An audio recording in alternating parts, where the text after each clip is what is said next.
Electric field intensity at A point on the axle line of the electric dipole.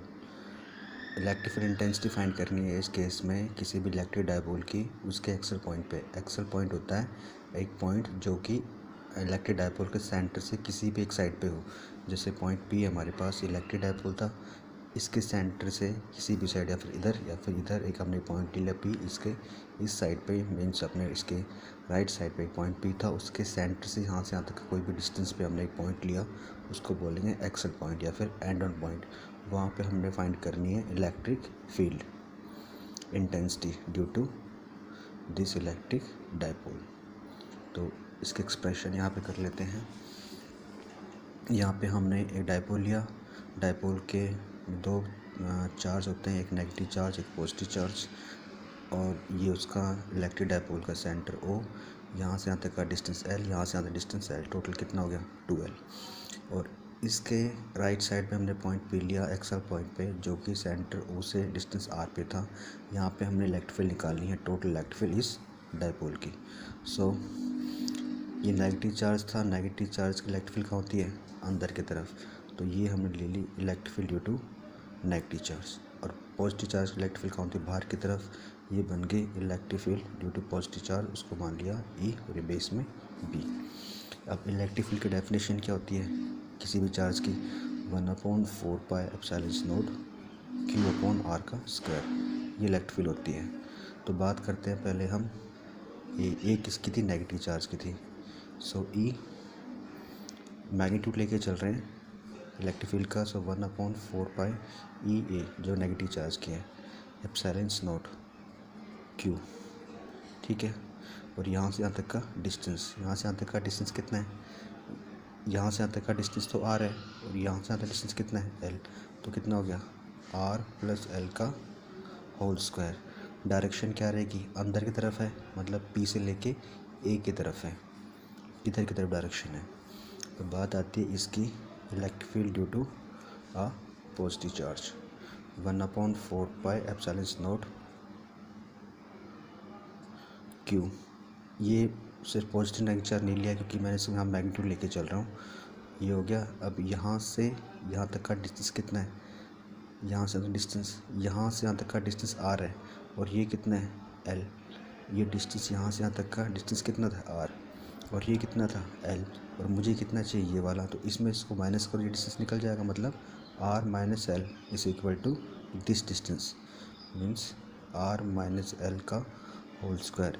इसकी direction कहाँ होती है बाहर की तरफ, तो ये क्या बन गया B से लेके P तक बाहर की डायरेक्शन, मतलब यहाँ से इधर जा रहा है इस डायरेक्शन में। अब नेट इलेक्ट्रिक फील्ड निकालनी है, यहाँ पे दो इलेक्ट्रिक फील्ड है, ये वाली एक ये वाली, टोटल इलेक्ट्रिक फील्ड निकालनी है, तो क्या करेंगे दोनों को ऐड कर देंगे। तो नेट इलेक्ट्रिक फील्ड कितनी है EA + EB, ये नेट इलेक्ट्रिक फील्ड है, लेकिन दोनों की डायरेक्शन डिफरेंट है, तो वेक्टर क्वांटिटी माइनस करेंगे, माइनस किसको माइनस करेंगे, इलेक्ट्रिक फील्ड जो होती है वेरी कर रही है स्क्वायर ऑफ डिस्टेंस,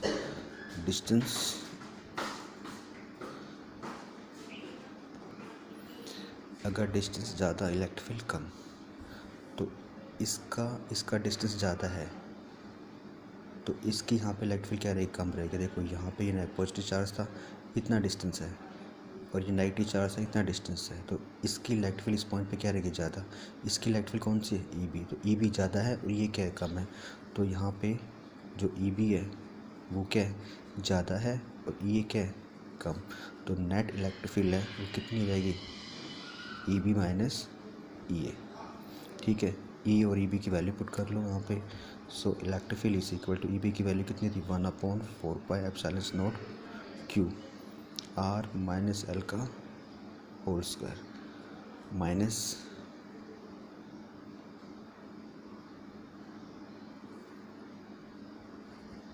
करेंगे 1/4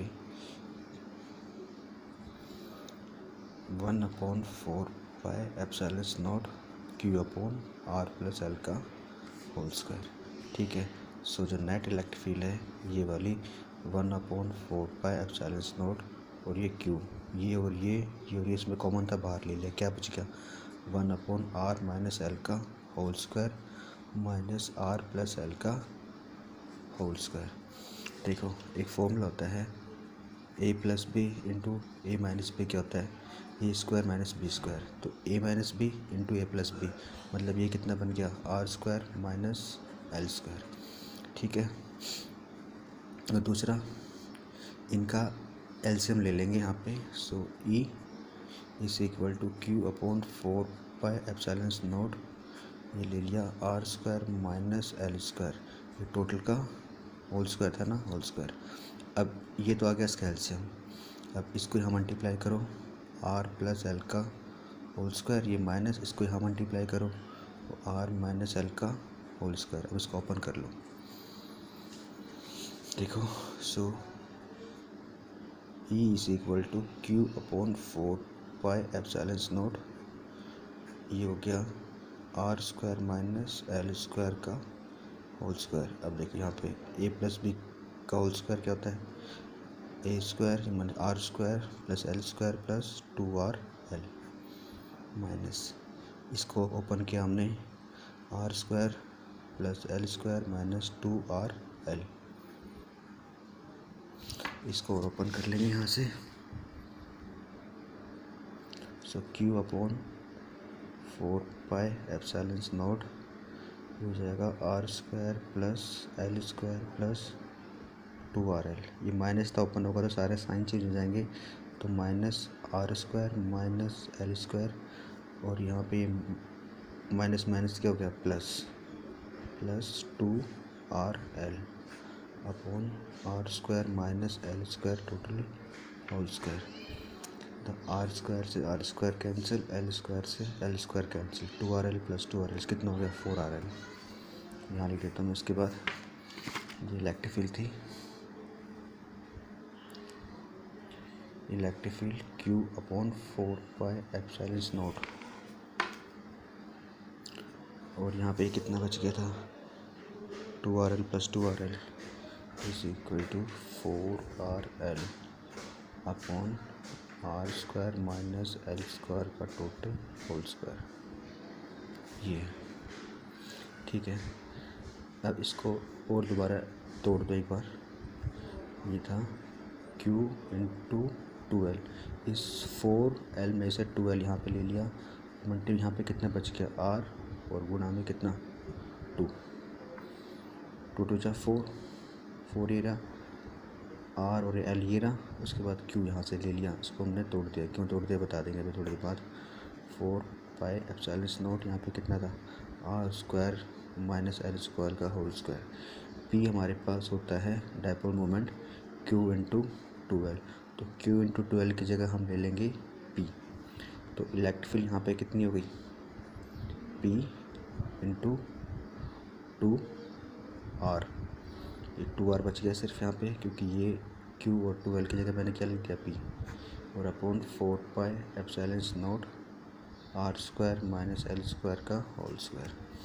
ये इलेक्ट्रिक फील्ड है किसी भी डायपोल की उसके एक्सल पॉइंट पे। अब हमारे पास आता है शॉर्ट डायपोल क्या होता है और उसकी इलेक्ट्रिक फील्ड कितनी रहेगी।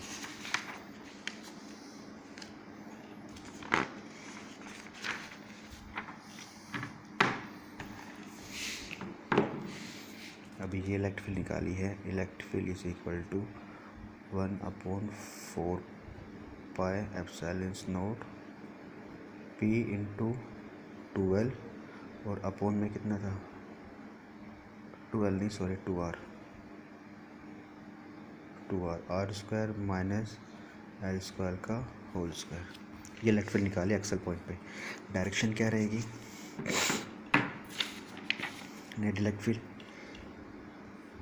ये ई बी के electric field of the positive charge और ई ए के electric field of negative charge, ये पास में है ये दूर है, तो ये इलेक्ट्रिक फील्ड क्या रहेगी ज़्यादा, इलेक्ट्रिक फील्ड कम, ज़्यादा में से कम को माइनस किया तो इसी में से कुछ ना कुछ बचेगा, इसकी डायरेक्शन क्या है ये वाली, और ये जो हमारे पास नेट इफेक्ट निकला दोनों को माइनस करके निकला था, तो इसकी डायरेक्शन क्या रहेगी वही रहेगी जो इसकी डायरेक्शन थी ई बी की, मतलब बी से लेके बी तक बाहर की तरफ, डायरेक्शन इज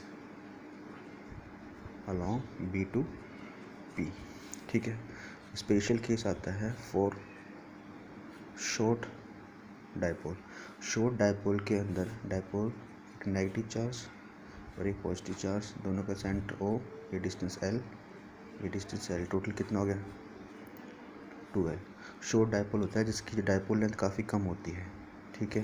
तो शॉर्ट डायपोल के अंदर जो डायपोल लेंथ है मतलब L है वो काफ़ी कम रहेगी इस कंपेयर टू द इसका जो डिस्टेंस लिया था हमने पॉइंट P का इसके सेंटर R से। तो पॉइंट शॉर्ट डायपोल के अंदर जो डायपोल लेंथ वो कम रहेगी और डिस्टेंस क्या रहेगा, P नहीं आएगा सॉरी R आएगा, डिस्टेंस क्या रहेगा ज़्यादा। तो इस केस में हम L को कर देंगे neglected and is neglected, L को नेगलेक्ट कर देंगे इस एक्सप्रेशन में से। तो L को हमने नेगलेक्ट किया, सो 1/4 pi epsilon not P into 2R। L को नेगलेक्ट कर दिया यहाँ से, ये हट गया, ये था स्क्वायर, ये 2 था तो 2 को 2 से मल्टीप्लाई कितना आ गया 4, R की पावर 4 और एक R है, एक से कैंसिल हो जाएगा, कितना बच जाएगा 1/4 pi epsilon not P 2P, एक 2 बच गया ना, और एक आर नीचे से कितना हो गया R3। ये सारी चीज़ कांस्टेंट है, मतलब अगर हम डायपोल की बात करते हैं उसकी इलेक्ट्रिक फील्ड क्यूब रूट पे क्या करती है, वेरी करती है।